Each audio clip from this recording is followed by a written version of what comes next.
দেখুন, আপনারা সবাই জানেন যে পশ্চিমবঙ্গে নির্বাচন পরিচালনা করার জন্য সাধারণ ভোটারদের নির্বাচন কমিশনের কাছে প্রত্যাশা তারা যেন নির্ভয়ে নিজের ভোট নিজে দিতে পারেন। সেই কারণে আমরা কমিশনের কাছে অনুরোধ করেছি যে সর্বাগ্রে আপনাদের কাজ হওয়া উচিত যে মানুষের মন থেকে ভয় দূর করা, সমস্ত ধরনের ভয় দূর করা।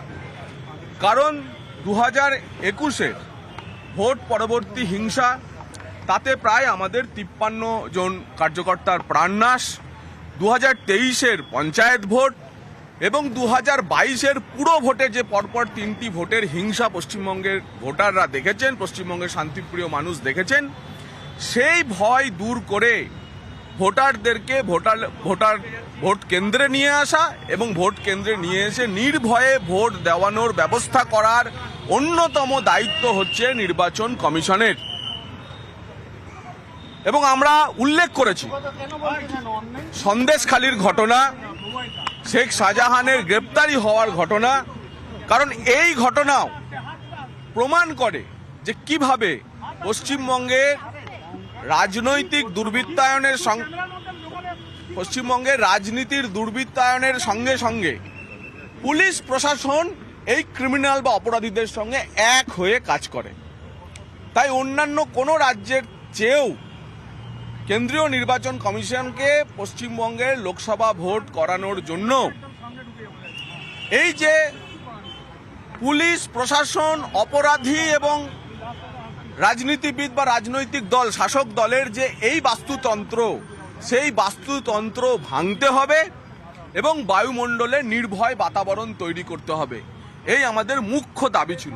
তার জন্য আমরা বেশ কয়েক দফা দাবি রেখেছি এবং সেটা করার জন্য প্রথম যেটা দরকার সেটা হচ্ছে মানুষ তখনই নির্ভয়ে ভোট দিতে পারবেন, নিজের ভোট নিজে দিতে আসবেন, যখন কেন্দ্রীয় বাহিনী এবং নির্বাচন করাতে আসা পর্যবেক্ষকরা নিরপেক্ষভাবে কোনো রকম লোভ লালসার শিকার না হয়ে কাজ করবেন, তখনই সেটা সম্ভব হবে। সেই যে কারণে আমরা ভোট ঘোষণা হওয়ার সঙ্গে সঙ্গেই পর্যবেক্ষকদের, বিশেষ করে পুলিশ অবজারভার এবং জেনারেল অবজারভার, স্পেশাল যিনি হবেন বিশেষ পর্যবেক্ষক এবং বিশেষ পুলিশ অবজারভার, তাদেরকে আসার কথা আমরা বলেছি এবং আমরা বলেছি লাগাতার তারা রাজ্য জুড়ে ট্যুর করুন। রাজ্য পুলিশ, রাজ্য প্রশাসনের কোনো কথা তারা যেন বিশ্বাস না করেন। তারা নিজস্ব সূত্র, কেন্দ্রীয় গোয়েন্দা বাহিনীর সূত্র এবং বিরোধী দলের যে বিভিন্ন ইনপুট, সেই ইনপুটের উপর তারা যেন কাজ করেন এবং নিজেরা সিদ্ধান্ত নেন। প্রতিবার সাধারণত আমরা দেখেছি যে একজন বিশেষ অবজারভার এবং একজন বিশেষ পুলিশ অবজারভার আসে। আমরা বলেছি যে কোনো প্রাক্তন মুখ্য সচিব অথবা কোনো প্রাক্তন ডিজিকে, যিনি স্বনামে খ্যাত, এমন কোনো কাউকে এখানে বিশেষ অবজারভার এবং বিশেষ পুলিশ অবজারভার হিসাবে আনা হোক। অনেকেই বিশ্বাস করেন যে এখানে যে সিইও অফিস রয়েছে, সেই সিইও অফিস তৃণমূলেরই শাখা অফিস হিসেবে কাজ করে। আমরা এটাও বলেছি যে এই সিইও অফিসে দীর্ঘদিন ধরে যারা কাজ করছেন, 5 বছর 10 বছর ধরে কাজ করছেন এবং যারা শাসক দলের ডাক হরকরার কাজ করেন, তাদেরকে এখান থেকে সরাতে হবে। একই সঙ্গে বিশেষ অবজারভার এবং পুলিশ অবজারভারের সঙ্গে তাদের সহযোগিতা করার জন্য অন্তত 5 জন, তাকে সহযোগিতা করার জন্য 5 জন আরও আইজি স্তরের অফিসারকে বিশেষ অবজারভার, বিশেষ পুলিশ অবজারভার এবং বিশেষ অবজারভার হিসেবে নিয়োগের জন্য আমরা বলেছি।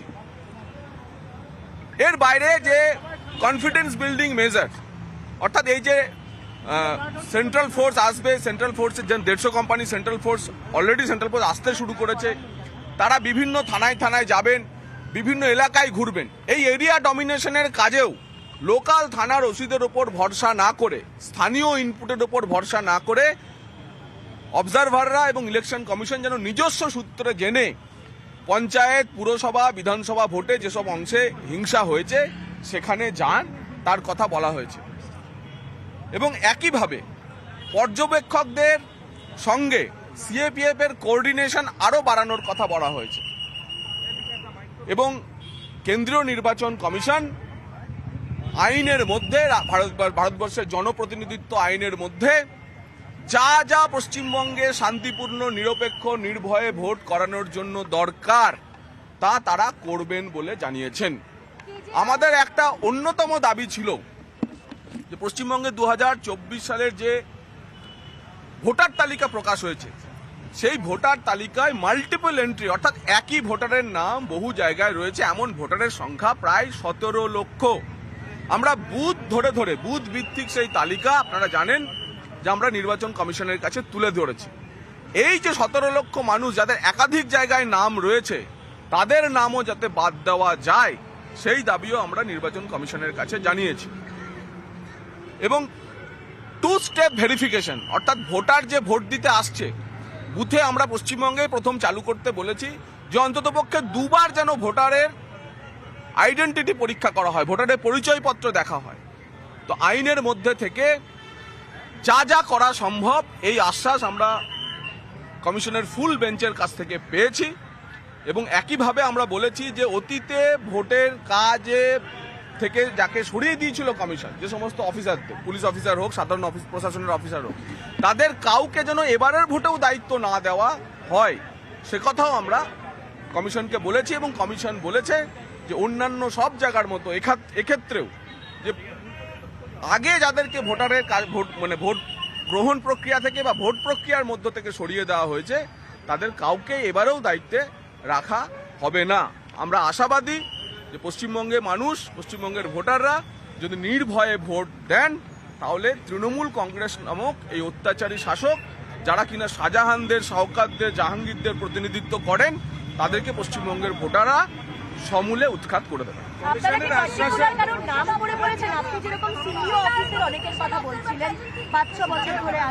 আমরা যে রিপ্রেজেন্টেশন দিয়েছি সেই রিপ্রেজেন্টেশন আপনাদেরকে শেয়ার করে দেওয়া হবে, তাতে সমস্ত বিষয় খুব স্পষ্টভাবে বলা আছে। কমিশনের আশ্বাসে আপনারা সন্তুষ্ট?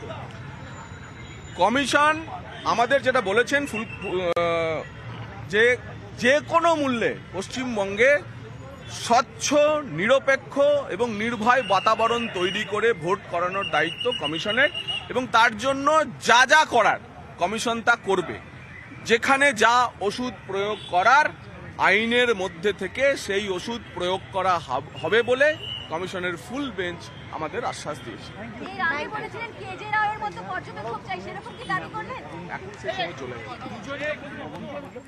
রাজ্য নির্বাচন কমিশনের ফুল বেঞ্চ এবং সব রাজনৈতিক দলের সঙ্গে আলাদা করে বৈঠক সকাল 10টায়। বিজেপির প্রতিনিধিদের সঙ্গে রাজ্যে নির্বাচন কমিশনের ফুল বেঞ্চ, রাজনৈতিক দলগুলির সঙ্গে বৈঠক কমিশনের সকাল 9:30 থেকে বিভিন্ন রাজনৈতিক দলের সঙ্গে বৈঠক করেন নির্বাচন কমিশনের ফুল বেঞ্চ এবং বিজেপির সঙ্গে সকাল 10টা নাগাদ বৈঠক করেন। এবং বৈঠক থেকে বেরিয়ে এসে বিজেপি জানালো যে তারা যা যা অভিযোগ জানানোর, যা যা বলার তারা নির্বাচন কমিশনকে তারা জানিয়ে এসছেন এবং স্বচ্ছ নিরপেক্ষ ভোট হবে এমনটা আশ্বাস দিয়েছে কমিশন।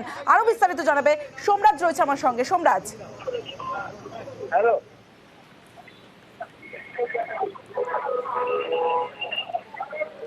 সোমরাজ শোনা যাচ্ছে?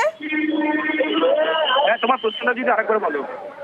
রাজ্যে যে নির্বাচন কমিশনের ফুল বেঞ্চ, বিজেপির সঙ্গে বৈঠক এবং বিজেপি তরফে জানানো হলো স্বচ্ছ নিরপেক্ষ ভোট হবে, এটা কমিশন জানিয়েছে এবং তারাও যা জানানোর তারা জানিয়ে এসেছেন। এই বিষয়ে আরো বিস্তারিত তোমার কাছ থেকে জানবো। দেখো, মূলত রাজ্য বিজেপির তরফে বেশ কয়েকটি বিষয় নিয়ে অভিযোগ জানানো হলো। যেমন ভুয়ো ভোটার, রাজ্য বিজেপির তরফে জানানো হলো যে রাজ্যে 17 লক্ষ ভুয়ো ভোটারের এন্ট্রি হয়েছে। সেই ভুয়ো ভোটার যাতে ভোটার লিস্ট থেকে বা তালিকা থেকে বাদ দেওয়া হয় তার দাবি ফুল বেঞ্চের কাছে তারা রেখেছেন। পাশাপাশি 2021-এর বিধানসভা নির্বাচন, তারপরে পঞ্চায়েত নির্বাচনে হিংসাকে সামনে রেখে যাতে সাধারণ মানুষ নির্বিঘ্নে ভোট দিতে পারেন তার ব্যবস্থা রাখার জন্য পুলিশ প্রশাসনের ওপর যাতে বিশ্বাস না করে আধা সেনা, তা নিয়েও দাবি রাখা হয়েছে বিজেপির তরফে ফুল বেঞ্চের কাছে। এবং বিজেপির তরফে দাবি করা হচ্ছে যে ফুল বেঞ্চ তাদেরকে আশ্বাস দিয়েছে যে যেখানে যা প্রয়োজন হবে পদক্ষেপ নেওয়ার সেই পদক্ষেপ নেওয়া হবে। পাশাপাশি এরিয়া ডমিনেশনের কাজ যে শুরু করেছে আধা সেনা, সেখানে যাতে স্থানীয় থানার আইসিদের ওপর ভরসা না করে বিভিন্ন জেলার যারা গ্রাম পঞ্চায়েতে যারা সদস্যরা রয়েছেন, গ্রামবাসীরা রয়েছেন, তাদের সঙ্গে কথা বলে যাতে এরিয়া ডমিনেশন করা হয়। কারণ পুলিশ প্রশাসন নিরপেক্ষ হয়ে কাজ করছে না বলেই দাবি বিজেপির তরফে কয়েক দফা দাবি আজ ফুল বেঞ্চের কাছে রাখা হয়েছে। বেশ।